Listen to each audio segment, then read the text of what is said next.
Klasifikasi makhluk hidup adalah proses pengelompokan dan pengorganisasian organisme ke dalam kategori-kategori berdasarkan kesamaan karakteristik dan hubungan evolusioner. Sistem klasifikasi yang umum digunakan adalah sistem klasifikasi hidup yang dikembangkan oleh Carl Linnaeus pada abad ke-18. Sistem ini berdasarkan pada prinsip taksonomi, yang merupakan ilmu yang mempelajari tentang pengelompokan organisme.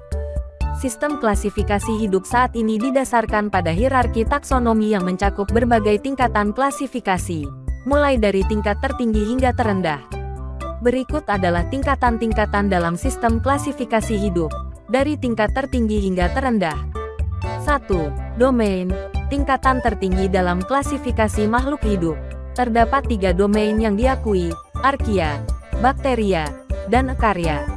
Arkia dan bakteria mencakup organisme prokariotik, sedangkan eukarya mencakup organisme eukariotik, termasuk manusia dan hampir semua organisme yang kita kenal. 2. Kingdom. Setelah domain, organisme diklasifikasikan ke dalam kingdom. Terdapat beberapa kingdom yang diakui, termasuk kingdom animalia, hewan, kingdom plantae, tumbuhan, kingdom fungi, jamur, kingdom protista, dan lain-lain. 3. Filum atau divisi.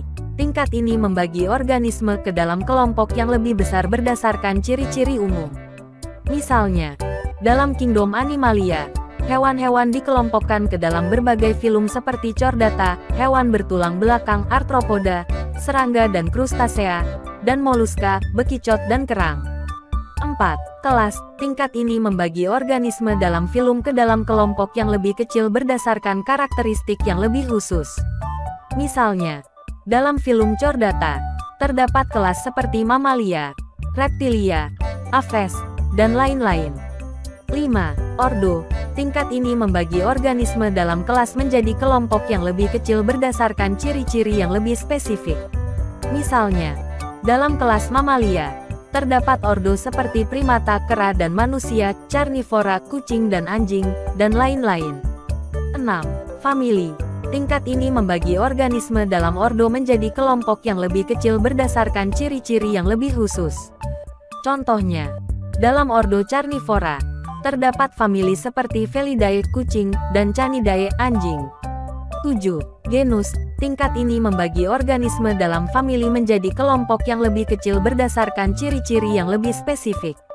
Contohnya, dalam famili Felidae, terdapat genus seperti Panthera, harimau, singa, dan Felis, kucing kecil. 8. Spesies. Tingkat terendah dalam klasifikasi, mencakup organisme yang memiliki kesamaan karakteristik yang sangat spesifik dan dapat. Demikian materi biologi tentang klasifikasi makhluk hidup yang dapat saya sampaikan. Terima kasih.